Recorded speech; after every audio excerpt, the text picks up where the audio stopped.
கொழுக்கட்டை கொழுக்கட்டை ஏன் வேகல, அடுப்பு எரியல, நான் வேகல. அடுப்பே அடுப்பே ஏன் எரியல, மழை பெஞ்சுது நான் எரியல.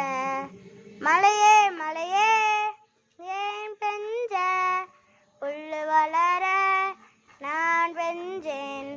புல்லே புல்லே ஏன் வளர்ந்த, மாடு தின்ன நான் வளர்ந்தேன்.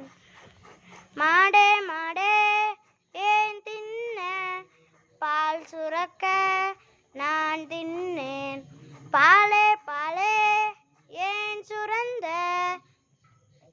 குழந்தை அழுதது நான் சுரந்தேன். குழந்தையே குழந்தையே ஏன் அழுத, எறும்பு கடிச்சது நான் அழுதேன். எறும்பே எறும்பே ஏன் கடிச்ச, என் புத்துக்குள்ள கையை விட்டா நான் சும்மா இருப்பேனா?